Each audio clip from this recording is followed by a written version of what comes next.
নমস্কাৰ আজি 31 ডিসেম্বৰ আজি সকলোকে মই আগন্তুক নৱবৰ্ষৰ শুভেচ্ছা জনালো আৰু এটা ইম্পৰ্টেন্ট টপিকৰ ওপৰত এটা ভিডিও বনাবলৈ ওলাইছো আজিৰ টপিক হৈছে ডিজিটেল আই ষ্ট্ৰেইন আজিকালি সৰু সৰু ল'ৰা ছোৱালীৰ পৰা ডাঙৰলৈকে সকলোৰে মাজত দেখা গৈছে কাৰণ আজিকালিৰ যুগটোত আমি বহুতে মোবাইল আৰু কম্পিউটাৰ বেছি সময় ব্যৱহাৰ কৰো সৰু সৰু ল'ৰা ছোৱালীক আমি যদি নিজে এক্সাম্পল সেট কৰিব নোৱাৰো তেতিয়া হলে ডিজিটেল আই ষ্ট্ৰেইনৰ পৰা আমি মুক্ত কৰি ৰাখিব নোৱাৰো এটা ডিজিটেল আই ষ্ট্ৰেইন সম্পৰ্কে আমি কি ধাৰণা আছে সেই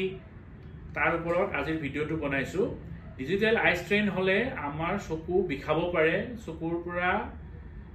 পানী ওলাব পাৰে চকু জুৰি হুকান হ'ব পাৰে মূৰৰ বিষ হ'ব পাৰে আৰু কেতিয়াবা বমি ভাবো লাগিব পাৰে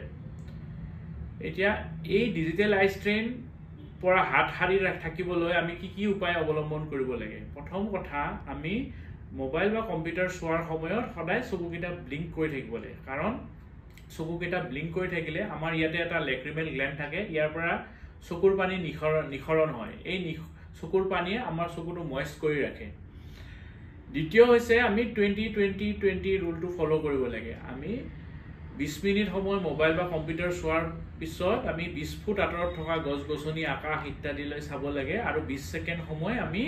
গ্যাপ ল'ব লাগে তৃতীয়তে হৈছে আমি সৰু ল'ৰা ছোৱালী যেনে 2 বছৰৰ পৰা 5 বছৰৰ ল'ৰা ছোৱালীক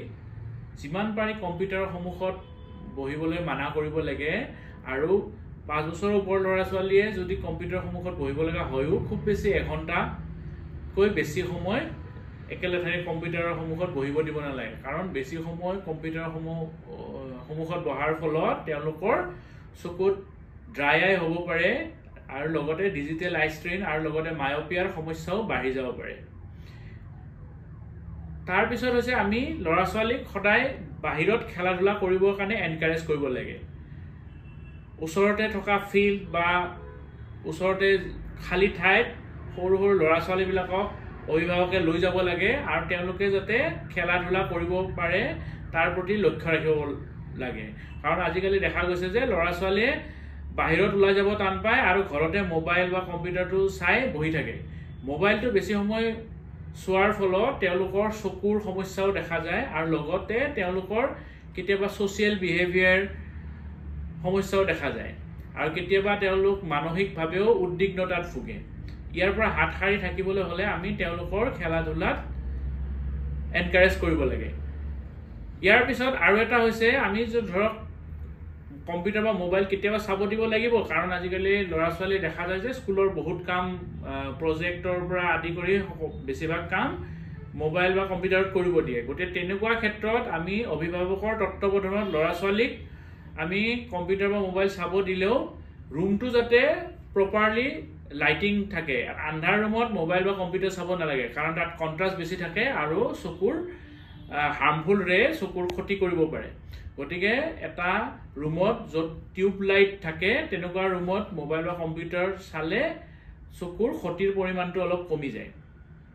তাৰোপৰি কম্পিউটাৰ বা মোবাইল চাওঁতে একেবাৰে ওচৰৰ পৰা চোৱা উচিত নহয় বেছিভাগে দেখা যায় যে সৰু সৰু ল'ৰা ছোৱালী একদম ওচৰৰ পৰা মোবাইল কিন্তু এনেকৈ ধৰি পেলাই চাই সেইটো খুব ভাল কথা নহয় মোবাইল বা কম্পিউটাৰ কমসে কম এহাত বা ডেৰ হাত দূৰত আমি ৰাখিব লাগে যাতে তাৰ স্ক্ৰিনৰ পৰা লাইটটো ওলাই চকুত নোসোমায় কাৰণ চকুত সোমালে তাৰ পৰা তেওঁলোকৰ বিভিন্ন অসুবিধা হ'ব পাৰে তাৰোপৰি ল'ৰা ছোৱালীক যাতে খোৱা লোৱা যাতে গুৰুত্ব দিয়ে তাৰ প্ৰতি সাৱধান হ'ব লাগে কাৰণ আমাৰ চকুৰ কাৰণে সেউজীয়া শাক পাচলি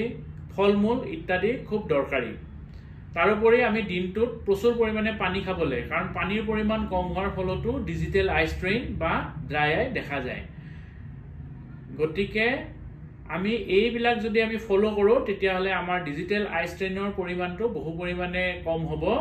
আৰু ভৱিষ্যতে আমাৰ ল'ৰা ছোৱালীহঁতক ডিজিটেল আই ষ্ট্ৰেইনৰ পৰা মুক্ত কৰি ৰাখিব পাৰিম তাৰোপৰি আমি খোৱা লোৱাৰ ক্ষেত্ৰত সদায় সৰু মাছ সেউজীয়া শাক পাচলি বিলাহী গাজৰ পালেং শাক ইত্যাদি খাদ্য তালিকাত অন্তৰ্ভুক্ত কৰিব লাগে আৰু সদায় আমি বিভিন্ন প্ৰকাৰৰ ফল মূল খুৱাব লাগে যেনে আপেল